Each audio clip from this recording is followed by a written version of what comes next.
ഞാൻ ഇവിടെ മറ്റൊരു കാര്യം പറയട്ടെ. ഇവർ കാര്യമായിട്ട് ഈ BJP പ്രതിനിധികൾ പറയുന്നത്, ഇലക്ഷൻ കമ്മീഷൻ പറയുന്നത് നിങ്ങൾക്ക് എന്തുകൊണ്ട് പരാതി കൊടുത്തുകൂടാ എന്നുള്ളതാണ്. ഞാൻ അതുമായി ബന്ധപ്പെട്ട് രണ്ട് കാര്യം പറയാം ജിംസെ. ഒന്നാമതായിട്ട് ഇപ്പൊ ഈ തെരഞ്ഞെടുപ്പ് കമ്മീഷൻ 2023 തെരഞ്ഞെടുപ്പ് കമ്മീഷൻ ആക്ട് ഈ BJP സർക്കാർ പാസ്സാക്കിയിട്ടുണ്ട്. അതിനെ തുടർന്ന് 2024 ഡിസംബറിൽ തെരഞ്ഞെടുപ്പ് കമ്മീഷന്റെ രേഖകളൊക്കെ 93(2)A എന്നൊരു ചട്ടം ഭേദഗതി ചെയ്തുകൊണ്ട് സ്വകാര്യ രേഖകളാക്കി മാറ്റി.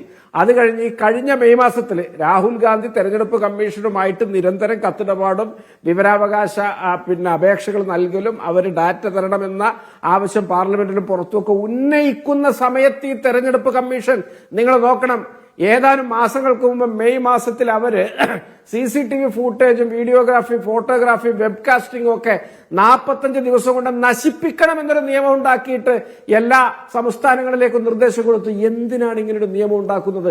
പിന്നെ എന്തിനു വേണ്ടിയാണ് ഇവരിതൊക്കെ റെക്കോർഡ് ചെയ്ത് വെച്ചിട്ടുള്ളത്? 45 ദിവസത്തിനകം നശിപ്പിക്കണം എന്ന് ഇവർ നിയമം ഉണ്ടാക്കുന്നതിന്റെ യുക്തി ഇവരൊന്ന് വിശദീകരിക്കണം. ഇവർക്കറിയാം രാഹുൽ ഗാന്ധി ഈ അടിവേരടക്കം മാന്തി പുറത്തിടാൻ പോവുകയാണ്.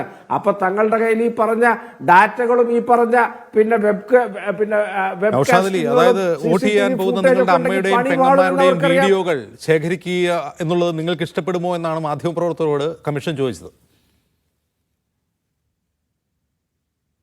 അല്ല, അങ്ങനെയാണെങ്കിൽ ഒരു കാര്യമുണ്ട്. നമ്മളിപ്പോൾ റോഡിലൂടെ ഇറങ്ങി നടക്കുമ്പോൾ പല കടകളുടെ മുമ്പിലും CCTV ഉണ്ട്, ഹൈവേ ഡിപ്പാർട്ട്മെന്റ് CCTV ഉണ്ട്, ആഭ്യന്തര വകുപ്പിന്റെ CCTV ഉണ്ട്. അതിലൊക്കെ ആയിരക്കണക്കിന് അമ്മമാരുടെയും പെങ്ങന്മാരുടെയും കുമാരിമാരുടെയും ഒക്കെ മുഖങ്ങളും അവരുടെ ചലനചിത്രങ്ങളും ഒക്കെ അതിൽ പതിയുന്നുണ്ട്. തെരഞ്ഞെടുപ്പ് കമ്മീഷൻ ഇടപെട്ടിട്ട് അതും കൂടി ഒന്ന് റദ്ദ് ചെയ്യട്ടെ. കാരണം അമ്മമാരുടെയും നമ്മുടെ ഭാര്യമാരുടെയും സഹോദരിമാരുടെയും ഒക്കെ വീഡിയോ പുറത്തു വരുന്നതിൽ ഇവർക്ക് ഇത്ര കുണ്ഠിതമുണ്ടെങ്കിൽ ഇതും കൂടി ഒന്ന് ചെയ്യട്ടെ. കാരണം ഇത് നമ്മളൊന്ന് പുറത്തിറങ്ങി എവിടെ നിന്നൊക്കെയാണ് CCTVയുടെ ആ പരിധിയിൽ നമ്മൾ പെടുക, എത്ര CCTVയുടെ പരിധിയിലാണ് പെടുക, ഏത് ആംഗിളിലാണ് പെടുക എന്നൊന്നും നമുക്ക് അറിയില്ലല്ലോ. ഏതായാലും തെരഞ്ഞെടുപ്പ് കമ്മീഷന്റെ അത് അവിടെ ഉണ്ട് എന്നുള്ളൊരു ബോധ്യത്തോടു കൂടിയാണ് നമ്മൾ അവിടെ സമീപിക്കുന്നത്. അപ്പൊ തെരഞ്ഞെടുപ്പ് കമ്മീഷൻ സദയം അതും കൂടി ഒന്ന് ചെയ്താൽ വലിയ ഉപകാരമായിരുന്നു. അല്ലെങ്കിൽ തെരഞ്ഞെടുപ്പ് കമ്മീഷന്റെ കീഴ്വഴക്കം മുൻനിർത്തി സർക്കാർ വേണമെങ്കിൽ ഈ CCTV ദൃശ്യങ്ങൾക്കൊക്കെ ഒരു നയം മാറ്റം കൊണ്ടുവരാൻ തയ്യാറുണ്ടോ എന്നാണ് ഞാൻ ചോദിക്കാൻ ആഗ്രഹിക്കുന്നത്. ഞാൻ ഒരു കാര്യം കൂടി പറഞ്ഞുതരാം. ഈ 40-45 ദിവസത്തിനകത്ത് ഈ വീഡിയോഗ്രാഫിയൊക്കെ നശിപ്പിച്ചിട്ട് ഇവർ നിയമം ഉണ്ടാക്കിയിട്ട് ഇവരിപ്പോ പറയാണ് കോടതിയെ സമീപിക്കണമെന്ന്. ഇവർ കൊളീജിയത്തോടെ എങ്ങനെ പെരുമാറിയെന്ന് നമുക്കറിയാം. 2015 ജുഡീഷ്യൽ അപ്പോയിന്റ്മെന്റ് കമ്മീഷൻ കൊണ്ടുവരാൻ നോക്കിയവരാണ് ഇവര്. പ്രധാനമന്ത്രി നിയമിക്കുന്ന 2 ആളുകളും ചീഫ് ജസ്റ്റിസും 2 ജസ്റ്റിസുമാരും ക്യാബിനറ്റ് അംഗവും അടങ്ങുന്ന ഒരു കമ്മീഷൻ കൊണ്ടുവന്നപ്പോൾ സുപ്രീം കോടതി ഇടപെട്ടിട്ടാണ് അതിനെ റദ്ദ് ചെയ്തിട്ട് കൊളീജിയം പുനഃസ്ഥാപിച്ചത്. പിന്നെ എങ്ങനെ ഇവർ കൊളീജിയത്തോട് പെരുമാറിയത് എന്നുള്ളത് നമ്മൾ കണ്ടതും കേട്ടതുമാണ്. 4 ജഡ്ജിമാരാണ് 2018 സുപ്രീം കോടതിയിലെ വാതിക്കൽ നിന്ന് ഇറങ്ങി വന്നിട്ട് പത്രസമ്മേളനം നടത്തിയത്. ഈ 2023 30 കൊളീജിയം നിർദ്ദേശങ്ങളാണ് ഇവർ നിഷ്കരണം തള്ളിയത്.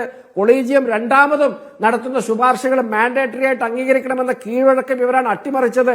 ഇപ്പോഴിതാ കൊളീജിയത്തിന്റെ വകയായിട്ട് തന്നെ ബോംബെ ഹൈക്കോടതിയിൽ അഡീഷണൽ ജഡ്ജിയായിട്ട് ഇവരുടെ മുൻ വക്താവിനെയൊക്കെ നിയമിക്കുകയാണ്. അപ്പൊ ഇവർ ഈ സാമഭേദ ദാനദണ്ഡങ്ങൾ കഴിഞ്ഞ ഒരു വ്യാഴവട്ടമായി പ്രയോഗിക്കുന്നത് കൊളീജിയത്തിന് മേൽ ഏശി തുടങ്ങിയോ എന്ന് പോലും ഇവിടുത്തെ ആളുകൾക്ക് സന്ദേഹമുണ്ടാകുന്ന സ്ഥിതിയിലേക്ക് വരികയാണ്.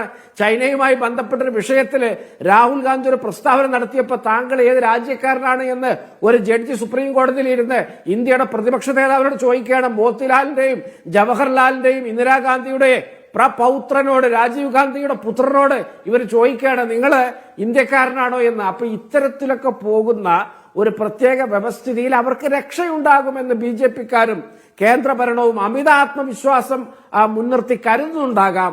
അവിടെ ചെന്നിട്ട് ഇതങ്ങ് ഡിസ്പോസ് ചെയ്തിട്ട് തങ്ങൾ പരിശുദ്ധരാണ് എന്ന് തെളിയിക്കാനുള്ള വേലയും അടവുമൊന്നും ഈ ജീവിക്കുന്ന തെളിവുകൾക്ക് മുന്നിൽ വിലപ്പോവുകയില്ല.